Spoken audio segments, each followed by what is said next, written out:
আসসালামু আলাইকুম। বার্সেলোনা এবং রিয়াল মাদ্রিদের খেলা নিয়ে যারা খুবই অতি আগ্রহী বসে আছেন যে কোপাদের ফাইনালে কি হবে, বার্সা নাকি রিয়াল।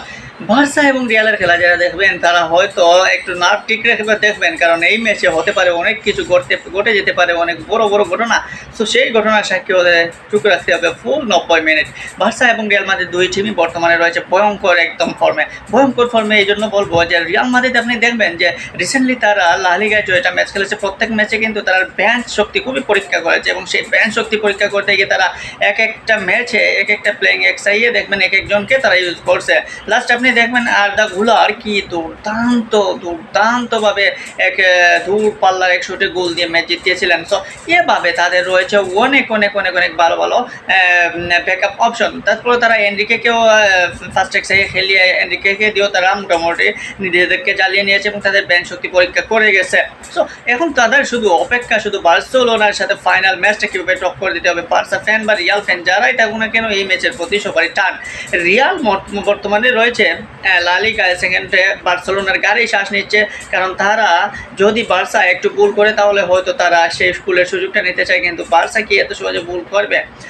লা লিগা চ্যাম্পিয়ন না হতে পারলেও কোপা দেল রের ফাইনালে চ্যাম্পিয়ন হতে চাইবে রিয়াল মাদ্রিদ এবং তার জন্য তারা সর্বোচ্চ করবে। তাছাড়া কার্লো আনচেলত্তির হবে এটাই হয়তো রিয়াল মাদ্রিদের বেঞ্চে শেষ ম্যাচ।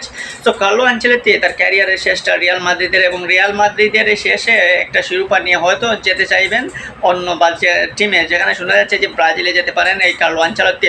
তারপর রিয়ালকে কিন্তু যত সহজে ভাবছেন যে আপনি রিয়াল জিতে ফেলবে, কামব্যাক করে ফেলবে, এই করবে সেই করবে, আমরা তো দেখেছি আর্সেনালের সাথে রিয়াল কতটুকু কামব্যাক করতে পেরেছে। রিয়াল কিন্তু কামব্যাক করতে পারে না এই আর্সেনালের কাছে। সো আর্সেনাল ধাক্কা খেয়ে আর্সেনালের কাছ থেকে যদি হুশ না ফিরে রিয়ালের হবে না কোনো কিছু।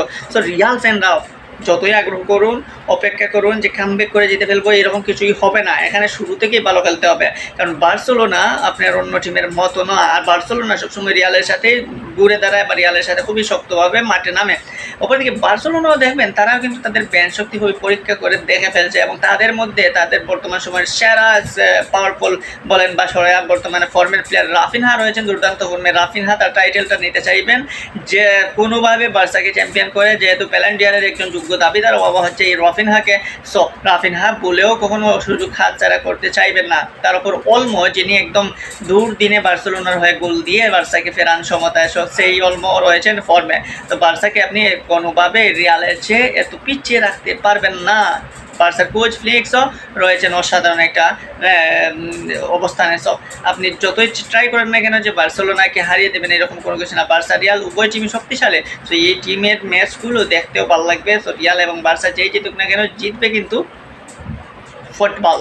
তো ফুটবলের এই ধুমধুমার এবং এই ফুটবলের সবচেয়ে আলোচিত ক্লাসিকোটাই হতে পারে ফুটবল প্রেমীদের জন্য সবচেয়ে একটা আনন্দের একটা ম্যাচ।